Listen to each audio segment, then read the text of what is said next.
গতকাল শিলিগুড়ির ফাঁসি দেওয়ায় হলো ভয়াবহ রেল দুর্ঘটনা। আর এই রেল দুর্ঘটনায় 10 জনের মৃত্যু হয়েছে, 60 জন আহত হয়েছেন।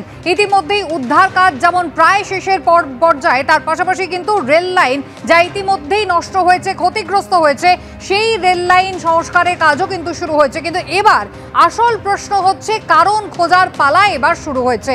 এই রেল দুর্ঘটনার দায় কার? প্রশ্ন উঠছে। স্বয়ংক্রিয় সিগন্যাল অকেজো থাকার পাশাপাশি রেলওয়ে ট্র্যাকিং সিস্টেমও কি তাহলে কাজ করছিল না? যে সিস্টেমের মাধ্যমে 24 ঘন্টা রেল কর্মীরা নজরদারি চালান, কোন ট্রেন কোন ট্র্যাকে রয়েছে, দুটো ট্রেনের মধ্যে দূরত্ব কত রয়েছে, রেল ট্র্যাকিং সিস্টেমের মাধ্যমে তা দেখা হয়। এবার প্রশ্ন উঠছে, রানীপাত্র এবং চটেরহাট এই দুটো স্টেশনের মাঝখানে যে কাঞ্চনজঙ্ঘা এক্সপ্রেস দাঁড়িয়ে রয়েছে, তা কি তাহলে রেলওয়ে ট্র্যাকিং সিস্টেমের মাধ্যমে ধরা পড়েনি? রেল সূত্রে জানা যাচ্ছে যে এই রাঙাপানি ও আলুয়াবাড়ি স্টেশনের মাঝে স্বয়ংক্রিয় সিগন্যাল গতকাল ভোর 5টা 50 থেকে অকেজো ছিল। কাঞ্চনজঙ্ঘা এবং মালগাড়ির চালক দুজনকেই পেপার ক্লিয়ারেন্স মেমো ইস্যু করা হয়েছিল।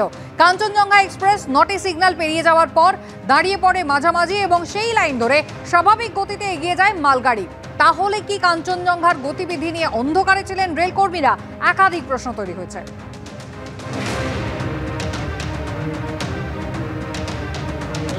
वो ट्रैक आएगा और सिग्नल की पोजीशन आएगी, तो क्योंकि ये फेल ही थे सारे, तो वो पूरे रेडी आ रहा था, सिग्नल भी रेडी आ रहा था, ट्रैक भी रेडी दिखा रहा था।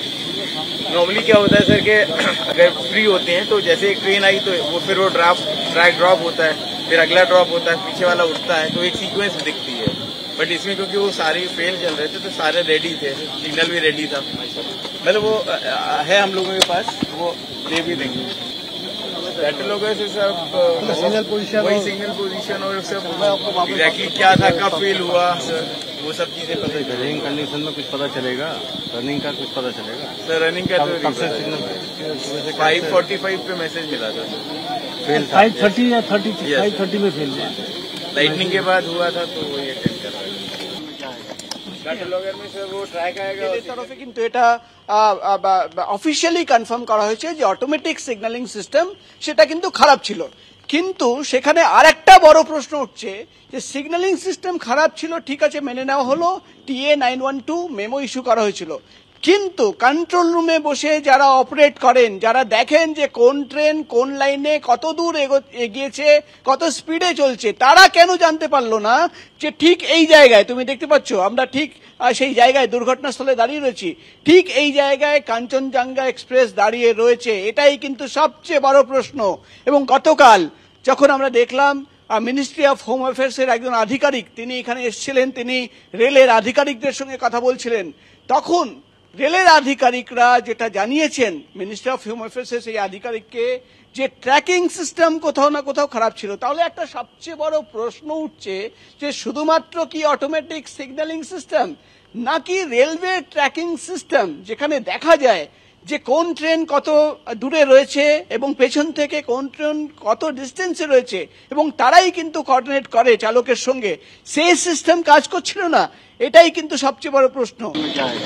कैटलॉगर में सर वो ट्रैक आएगा और सिग्नल की पोजीशन आएगी, तो क्योंकि ये फेल ही थे सारे, तो वो पूरे रेडी आ रहा था, सिग्नल भी रेडी आ रहा था, ट्रैक भी रेडी दिखा रहा था। नॉर्मली क्या होता है सर कि अगर फ्री होते हैं तो जैसे एक ट्रेन आई तो वो फिर वो ट्रैक ड्रॉप होता है, फिर अगला ड्रॉप होता है, पीछे वाला उठता है, तो एक सीक्वेंस दिखती है। बट इसमें क्योंकि वो सारे फेल चल रहे थे तो सारे रेडी थे, सिग्नल भी रेडी था। আমরা যেটা রেল সূত্র মারফত জানতে পারছি, তারা কিন্তু এটা তদন্ত করে দেখছেন যে সিগন্যালিং সিস্টেম খারাপ থাকার জন্য ক্লিয়ারেন্স মেমো ইস্যু করা হয়েছিল, প্রথমে কাঞ্চনজঙ্ঘা এক্সপ্রেসের চালককে, তারপর মালগাড়ির চালককে। কিন্তু কেন তারা জানতে পারলেন না যে একটা জায়গায় গিয়ে কাঞ্চনজঙ্ঘা এক্সপ্রেসের চালক ট্রেন দাঁড় করিয়ে রেখেছেন, কেন কি তার পরের সিগন্যালের ক্লিয়ারেন্স তার কাছে ছিল না? প্রাথমিকভাবে রেলের আধিকারিকরা এটাই মনে করছেন যে সেই ক্লিয়ারেন্স পাওয়ার জন্য কাঞ্চনজঙ্ঘা এক্সপ্রেস ঠিক এই জায়গায় এসে দাঁড়িয়ে গেছিল এবং ক্লিয়ারেন্সের জন্য ওয়েট করছিল। কিন্তু পেছন থেকে যে মালগাড়ির চালক মালগাড়ি নিয়ে আসছিলেন, তার কাছে এই খবরটাই ছিল না যে কাঞ্চনজঙ্ঘা এক্সপ্রেস সামনে দাঁড়িয়ে রয়েছে এবং তার স্পিড কম করে দিতে হবে বা ট্রেন থামাতে হবে। কেন কি এখানেই সবচেয়ে বড় প্রশ্ন, রেলের আধিকারিকরা প্রশ্ন তুলছেন, তাহলে কি রেলওয়ে ট্র্যাকিং সিস্টেম কাজ করছিল না?